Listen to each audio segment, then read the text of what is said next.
BRS MLC కవిత తన తండ్రి కేసీఆర్ కు రాసిన లేఖపై తెలంగాణ రాజకీయాల్లో దుమార్ మెరుగుతోంది. పలు పార్టీల నాయకులు కవిత లెటర్ మీద స్పందించారు. ఎవరేమన్నారో ఒకసారి చూద్దాం.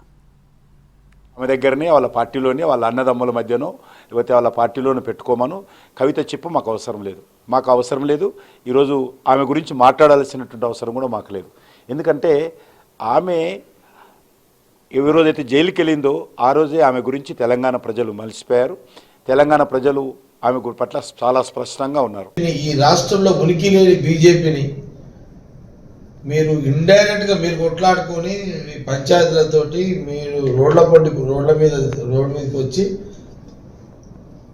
మీరు బీజేపీని వాళ్ళకు కొంత లేని రాజకీయ బలాన్నిచ్చే యొక్క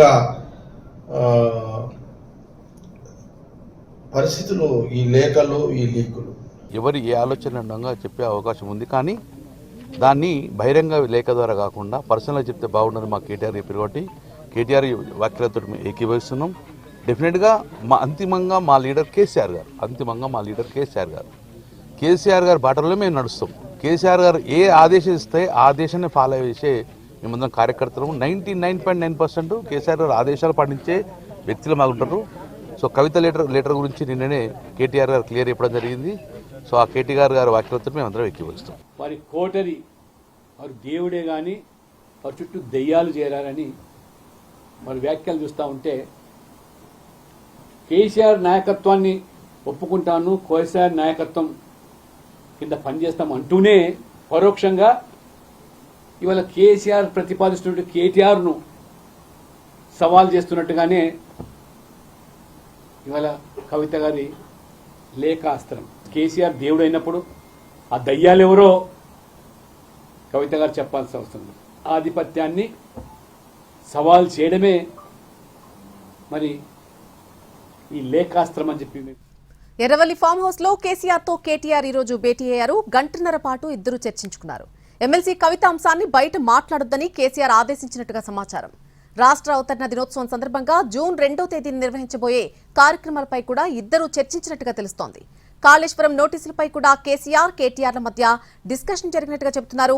ఇటీవల ఎమ్మెల్సీ కవిత అంతర్గతంగా రాసినటువంటి లేఖ లీక్ అవ్వడం, ఆ తర్వాత ఆమె మీడియాతో మాట్లాడడం, కేసీఆర్ దేవుడు కానీ ఆయన చుట్టూ కొన్ని దెయ్యాలున్నాయని ఆమె వ్యాఖ్యానించడం రాజకీయంగా తీవ్ర చర్చనీయాంశమైంది. ఈ నేపథ్యంలోనే కేసీఆర్ కేటీఆర్ భేటీ అయ్యారు. మరొకవైపు ఈ నెల 28న విదేశీ పర్యటనకు వెళ్లబోతున్నారు కేటీఆర్. హైదరాబాద్ నుంచి మొదట లండన్ వెళ్లబోతున్న కేటీఆర్ అక్కడ 2 రోజుల పర్యటన తర్వాత అమెరికా వెళ్లబోతున్నారు. జూన్ 2న డాలస్ లో బీఆర్ఎస్ రజతోత్సవ వేడుకల్లో పాల్గొనబోతున్నారు. పోలవరానికి జాతీయ హోదా ఇచ్చిన కేంద్రం తెలంగాణ ప్రాజెక్టులకు ఎందుకు జాతీయ హోదా ఇవ్వలేదని ప్రశ్నించారు హరీష్ రావు. దీనికి కేంద్ర మంత్రి కిషన్ రెడ్డి కౌంటర్ ఇచ్చారు. విభజన సమయంలో పోలవరానికి జాతీయ హోదా ఇస్తుంటే కేసీఆర్ ఎందుకు అడగలేదని ప్రశ్నించారు. అభివృద్ధిలో తెలంగాణ భాగస్వామ్యం లేదా? ఎందుకు తెలంగాణ పట్ల బీజేపీకి ఇంత కక్ష అని నేను అడుగుతా ఉన్నా. ఎందుకు బీజేపీ తెలంగాణ మీద పగబట్టింది అని నేను అడుగుతా ఉన్నా. ఇవాళ మీరు పోలవరం జాతీయ ప్రాజెక్ట్ ఇచ్చారు ఆంధ్రప్రదేశ్కు, సంతోషం, వి వెల్కమ్. మాకేం జలసీ లేదు. మాకెందుకు జాతీయ ప్రాజెక్ట్ ఇవ్వరు? మా పాలమూరు ఎత్తిపోతల పథకానికి ఎందుకు ఇవ్వరు? మా కాళేశ్వరంకి ఎందుకు ఇవ్వరు? మా సీతారామ ప్రాజెక్టుకి ఎందుకు ఇవ్వరు? ఆంధ్రప్రదేశ్కి ఆల్రెడీ పోలవరం జాతీయ ప్రాజెక్ట్ ఇచ్చారు. ఇప్పుడు రెండవది గోదావరి బండ్కచెర్లకు కూడా 80,000 కోట్ల రూపాయలు ఇస్తామంటున్నారు. తెలంగాణ ఆంధ్రప్రదేశ్ విభజన సమయంలో మరి ఏ రకంగా పోలవరం ప్రాజెక్టుకు జాతీయ హోదా వచ్చినప్పుడు ఎందుకు అంగీకరించారు వీళ్ళు? తెలంగాణకు ఎందుకు జాతీయ హోదా అడగలేదు? ఆ రోజు ఎందుకు విభజన హామీల్లో జాతీయ హోదా తెలంగాణకు సంబంధించినది పెట్టలేదో ఈరోజు కేసీఆర్ చెప్పాలా. పదే పనికిరాని హరీష్ రావు మాట్లాడితే లాభం లేదు. కేసీఆర్ జవాబు చెప్పాలా. ఎందుకు ఆ రోజు విభజన చట్టంలో తెలంగాణ రాష్ట్రానికి ఏ ఒక్క ప్రాజెక్టు కూడా జాతీయ హోదా గురించి వీళ్ళు అడగలేదు? మరి ఆ రోజు సోనియా గాంధీ దగ్గరికి వెళ్ళి కాళ్ళు పట్టుకొని వాళ్ళ ఇంట్లో భోజనం చేసి సకుటుంబ సపరివారంగా పోయి ఆమె ఇందిర దేవత, ఆమె కారణంగా తెలంగాణ వచ్చిందని పొడిగినటువంటి వీళ్ళు ఈరోజు మాట్లాడుతున్నారు ఇన్ని సంవత్సరాల తర్వాత, 11 సంవత్సరాల తర్వాత. థియేటర్ల బంద్ ప్రతిపాదనకు ఆ మీటింగ్ కు తనకు ఎలాంటి సంబంధం లేదని క్లారిటీ ఇచ్చేశారు నిర్మాత అల్లు అరవింద్. ఆ నలుగురికి తనకు అసలు ఎటువంటి సంబంధం లేదని అన్నారు. ఆ నలుగురిలో తాను లేనన్నారు.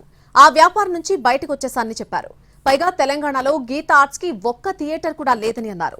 ఆంధ్రాలో కూడా అన్ని వదిలేస్తూ వచ్చామని చెప్పారు. పవన్ సినిమాకు ముందు థియేటర్లు మూసేస్తామండం దుస్సాహసమని అన్నారు. పవన్ కళ్యాణ్ ఆఫీస్ ఇచ్చినటువంటి స్టేట్మెంట్ ని అరవింద్ సమర్థించారు. సినీ ఇండస్ట్రీకి పవన్ కళ్యాణ్ హెల్ప్ చేస్తున్నారని చెప్పుకొచ్చారు.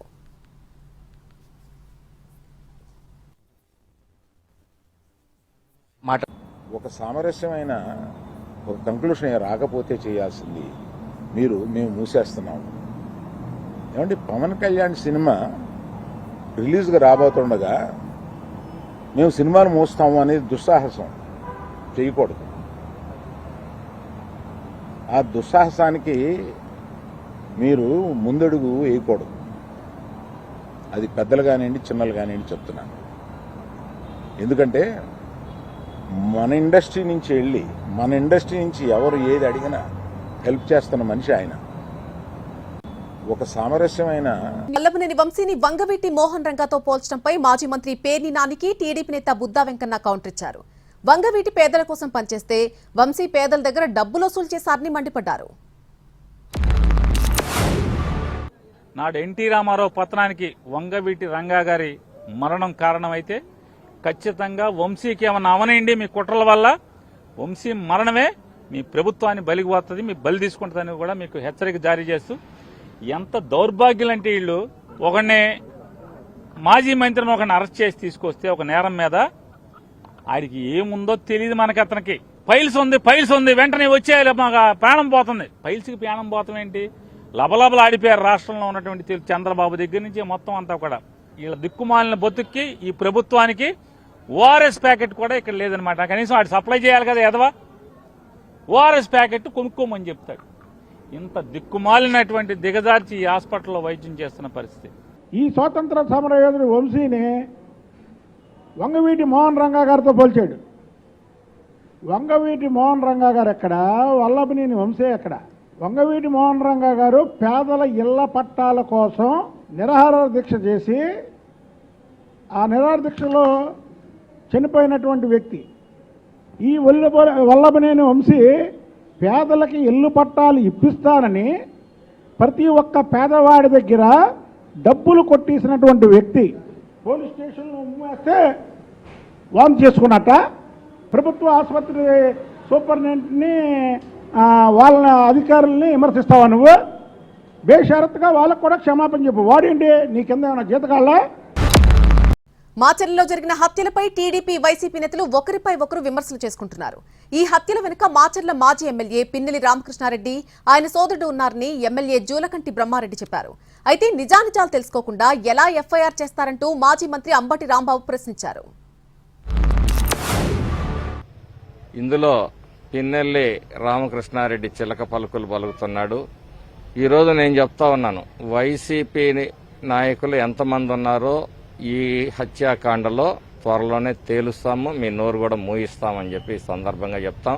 దీని వెనక నువ్వు నీ తమ్ముడు లేకుండా ఈ హత్యాకాండ జరిగే పరిస్థితి లేదు అని చెప్పేసి ప్రజలకి తెలుసు. ఆ రోజు గుండ్లపాడులో నువ్వేం చేయించావో తెలుసు. ఇద్దరు కూడా ఎప్పుడు వైఎస్ఆర్ కాంగ్రెస్ పార్టీకి సంబంధము లేనటువంటి రెండు వర్గాలు. ఈ రెండు వర్గాల ఆధిపత్య పోరులో ఒక తెలుగుదేశం వర్గం మరొక తెలుగుదేశం వర్గాన్ని చంపేస్తే వైసీపీకి ఏం సంబంధం అనేది ఇక్కడ ప్రశ్న. వైసీపీకి సంబంధం ఉందంట.